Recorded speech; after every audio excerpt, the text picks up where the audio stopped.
केंद्र की मोदी सरकार ने पढ़ेगा इंडिया तभी तो बढ़ेगा इंडिया का नारा दिया। हमने इस नारे के हकीकत की पड़ताल की। इस पड़ताल में कई चौंकाने वाले तथ्य निकलकर सामने आए। ये वैसे तथ्य थे जो भारत के हायर एजुकेशन के स्याह पक्ष को दर्शाते भी हैं और डराते भी हैं।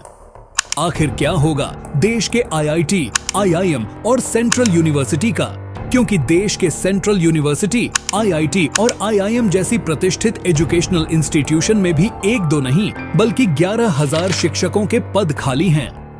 हालत इतनी विकट है कि आईआईटी से पढ़ाई करने के बाद भी 38% विद्यार्थियों को नौकरी नहीं मिली। इस कठिन दौर में जब देश के हायर एजुकेशन को एक सपोर्ट की जरूरत थी, तब उच्च शिक्षा के बजट में 16% की कटौती कर दी गई है। I am happy to announce a financial support for loans up to 10 lakh rupees for higher education in domestic institutions. Education loans for helping our youth who have not been eligible for any benefit under government schemes and policies. इसका आपका और इस देश की शिक्षण व्यवस्था पर क्या असर पड़ेगा, इस पर आधारित पेश है पढ़ेगा इंडिया की स्पेशल रिपोर्ट। अब तक अगर आपने हमारे चैनल को सब्सक्राइब नहीं किया है तो कृपया कर लें। हम आपके हक की आवाज हमेशा बुलंद करते रहेंगे। 23 जुलाई को वित्त मंत्री निर्मला सीतारमण ने संसद में बजट पेश किया। इस बजट में शिक्षा पर 7% की कटौती कर दी गई है। इसमें सबसे ज्यादा चौंकाने वाला फैक्ट यह है कि इस बार उच्च शिक्षा में एक दो नहीं बल्कि 9,625 करोड़ कम बजट दिया गया है। यानी हायर एजुकेशन में करीब 16% से अधिक की कटौती की गई है। यह कटौती भी तब की गई है जब खुद बजट पेश करते हुए वित्त मंत्री निर्मला सीतारमण ने कहा कि सरकार ने देश को 7 IIT, 16 triple IT, 7 IIM, 15 AIIMS और 390 नए विश्वविद्यालय दिए हैं।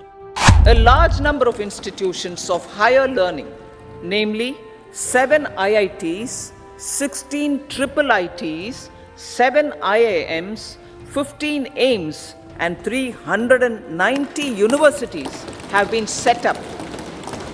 तो यह था सरकार का चमचमाता हुआ आंकड़ा। लेकिन एक स्याह सच यह भी है कि इसी केंद्र सरकार के शिक्षा मंत्री धर्मेंद्र प्रधान ने संसद में ही 2 साल पहले लिखित रूप से एक आंकड़ा पेश करते कहा था कि देश के उच्च शिक्षण संस्थानों में शिक्षकों की भारी कमी है। केंद्रीय शिक्षा मंत्री धर्मेंद्र प्रधान की बातों को ही अगर माने तो सेंट्रल यूनिवर्सिटी के साथ ही आईआईटी और आईआईएम जैसे प्रतिष्ठित कॉलेजों में 11,000 शिक्षकों की भारी कमी है। इसमें 45 सेंट्रल यूनिवर्सिटी में 18,956 स्वीकृत पद हैं। इनमें से प्रोफेसर, एसोसिएट प्रोफेसर और असिस्टेंट प्रोफेसर के कुल 6,180 पद खाली हैं। वहीं यदि देश के आईआईटी संस्थानों की बात करें तो यहाँ कुल 11,170 स्वीकृत पद हैं। इनमें से 4,502 पद खाली हैं। इसी तरह भारत के टॉप मैनेजमेंट इंस्टीट्यूशन यानी आईआईएम में शिक्षकों के 1,566 पदों में से 493 पद खाली हैं। देश के 23 आईआईटी संस्थानों में करीब 40% शिक्षक नहीं हैं। इस प्रकार की भयावह स्थिति रहने के बाद भी अगर हायर एजुकेशन के बजट में कटौती कर दी जाती है तो आप कॉलेज जाएंगे जरूर। वहां आलीशान बिल्डिंग होगा, बड़ा कैंपस होगा, बेंच डेस्क होंगे, लेकिन पढ़ाने वाले शिक्षक शायद नहीं होंगे। इसका दूरगामी परिणाम सामने आएगा। इस मुद्दे पर कांग्रेस ने राष्ट्रीय अध्यक्ष मल्लिकार्जुन खड़गे ने संसद में बोलते हुए भाजपा और आरएसएस पर भारत की शिक्षा व्यवस्था को बर्बाद करने का आरोप लगाया। हमारी शिक्षा प्रणाली पर 10 सालों में बीजेपी, आरएसएस के लोगों ने कब्जा कर लिया है।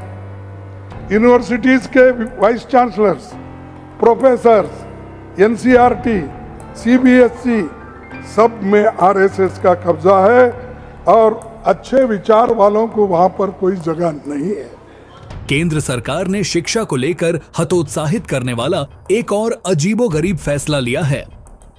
सरकार ने यूजीसी के बजट में करीब 61% की कटौती कर दी है। पिछले वित्तीय वर्ष में यूजीसी के लिए संशोधित अनुमान 6,409 करोड़ रुपए से घटाकर सीधे 2,500 करोड़ कर दिया गया है, जो पिछले साल की तुलना में करीब 61% से कम है। अब आइए एक और हकीकत हम आपको बताते हैं जो शायद आपको देश की तथाकथित मेनस्ट्रीम मीडिया संस्थानों द्वारा कभी नहीं बताई जाती है। देश के IIT जैसे शिक्षण संस्थान भी इन दिनों एक अजीबोगरीब दौर से गुजर रहे हैं। IIT कानपुर के एक छात्र द्वारा किए गए एक RTI से यह पता चला कि देश के 23 IIT में करीब 38% विद्यार्थियों को नौकरी ही नहीं मिली। यह बड़े खतरनाक और डराने वाले आंकड़े हैं। इस दौर में सरकार को जहां हायर एजुकेशन को समृद्ध और सशक्त बनाने की जरूरत थी, वहीं सरकार ने हायर एजुकेशन में भारी भरकम कटौती कर दी है। इसका उच्च शिक्षा पर दूरगामी प्रभाव पड़ने की संभावना है। आपको हमारा यह वीडियो कैसा लगा, हमें कृपया कमेंट कर जरूर बताएं।